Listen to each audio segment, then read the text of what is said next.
आशा है कि आप सब ठीक हो गए। आज का हमारा टॉपिक है बच्चों की परवरिश। तो बच्चों का निर्माण यानी कि देश का निर्माण। बच्चों की परवरिश ही निर्भर करती है कि वो आगे जाके इंसान कैसा बनेगा। हम कहते हैं कि बच्चे हैं वो भगवान का रूप होते हैं, ईश्वर का रूप होते हैं, लेकिन आगे जाके वो राक्षस क्यों बन जाते हैं, इंसान भी नहीं रहते हैं। तो ये सब निर्भर करते हैं उनकी परवरिश के ऊपर। तो आज हम वही बात देखेंगे कि कहाँ पे चुप हो रही है, कहाँ पे हम देख नहीं रहे।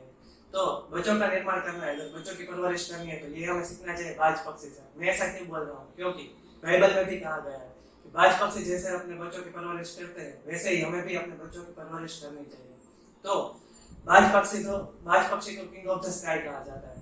तो वो किंग ऑफ द स्काई क्यों बनता है? सबसे बड़ा इसलिए नहीं, सबसे बड़े पक्षी तो उससे भी कहीं ज्यादा है, लेकिन उसकी परवरिश ऐसी होती है, उसकी ट्रेनिंग ऐसी होती है कि वो किंग ऑफ द स्काई बनता है। हमें पता है कि जब बारिश होती है तब बाकी सब पक्षी अपने ऊपर छत ढूंढते हैं बारिश से बचने के लिए, लेकिन बाज पक्षी बादलों के ऊपर से उड़ जाता है।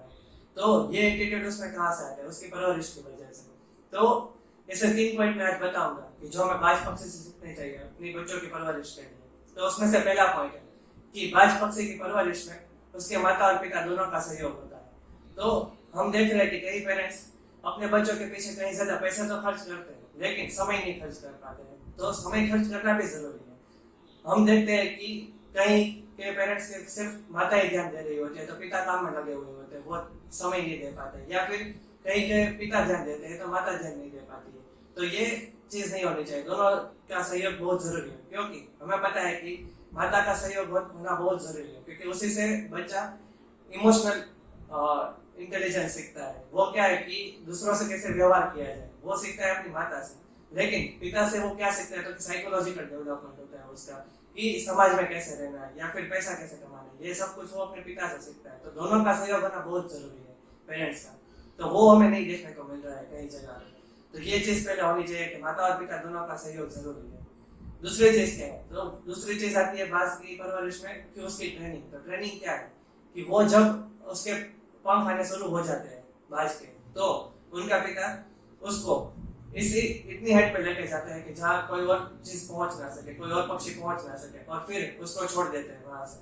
तो बच्चा देख रहा होता है कि वो गिर रहा है, अगर वो नहीं उठेगा, अगर वो कोशिश नहीं करेगा तो वो मर जाएगा। तो बहुत कोशिश करता है, अपने पंख हिलाता है, बहुत कोशिश करता है कि वो उड़ सके, लेकिन ये तो पहली बार है तो वो उड़ तो नहीं सकेगा।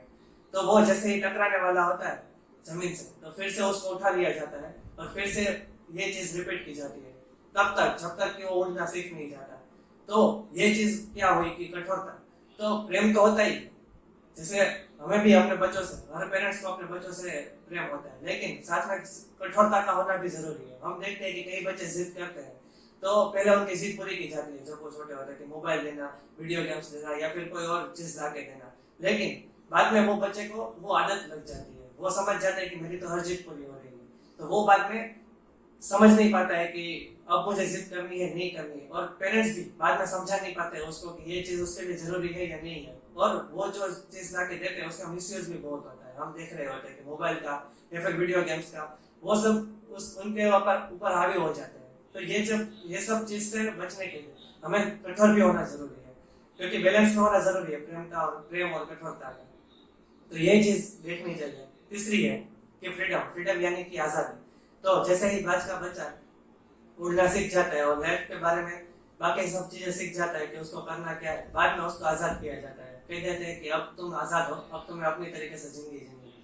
तो हमें उससे क्या सीखना है? हमारा कल्चर ये नहीं कहता है, इंडियन कल्चर ये नहीं है अमेरिका की या और के देशों की जगह, कि एक बार बच्चा बड़ा हो गया तो उसको आजाद कर देना है, उसको कह देना कि अब तुम्हारा देखो हम अपना देखेंगे। क्योंकि हमारा कल्चर ऐसा है कि पहले पेरेंट्स हमारा ध्यान रखते हैं बच्चों का, और बाद में बच्चे पेरेंट्स का ध्यान रखते हैं।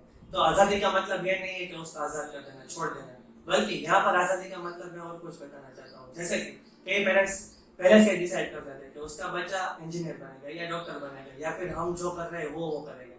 तो ये चीज से उसे आजादी मिलनी चाहिए, ये उसकी आजादी होनी चाहिए कि वो क्या बनना चाहता है। आप उसमें उसको सपोर्ट करें कि वो क्या बनना चाहता है। आप उसको ये मत कहो कि तुम ये नहीं कर सकते, वो नहीं कर सकते, हमारे खानदान में तो सब जॉब ही कर रहे हैं, तुम बिजनेस नहीं कर सकते हो, उसको सपोर्ट करो।